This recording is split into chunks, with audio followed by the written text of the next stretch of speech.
In the past month, I've had to become very comfortable with being uncomfortable. This was my first time traveling solo, completely by myself, and the punches really weren't pulled.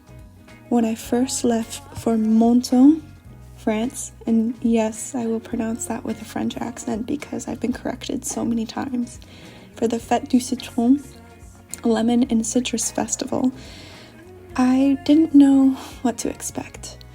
While the train ride went smoothly, I soon realized while checking my hotel reservation that things weren't necessarily going to plan.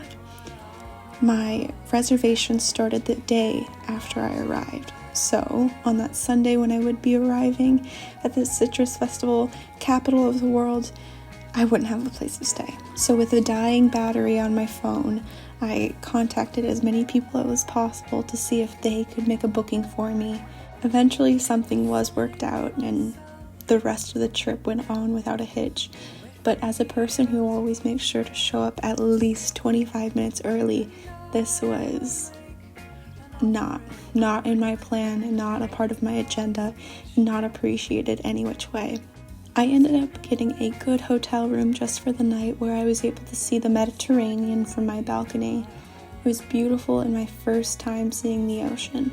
The next morning, while waiting in between my check-in time at the hotel I had originally booked, I spent my time at the beach looking for sea glass and other terracotta pieces, enjoying an oceanic beach rather than those I'd seen at Lake Superior and Lake Michigan back home.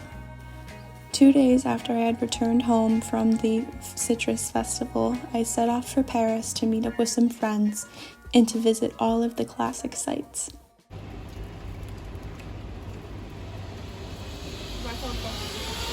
We stayed at a hostel in Gentilly, one of Paris's neighborhoods, and figured out that the bottle of wine that we had just bought was actually a cork, not a screw cap like we thought.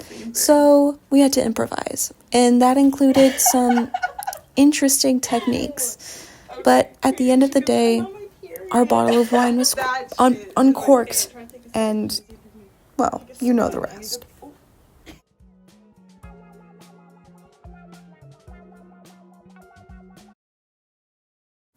The next day, we got up early and headed to the head honcho Big Mama Museum that is the Louvre. Now, I'm an art history major and I love museums, but the Louvre was on a different level. I was able to see some of the most extraordinary works of art, including my very first Caravaggio, shout out to Professor Ostro,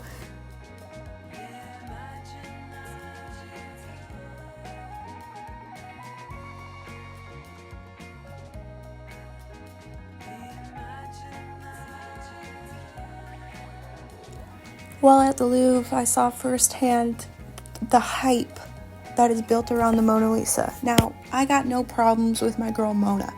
I just don't know how people can fixate on a dinner tray-sized painting where if you turn around, you have the wedding party by Veronese, and it is just huge.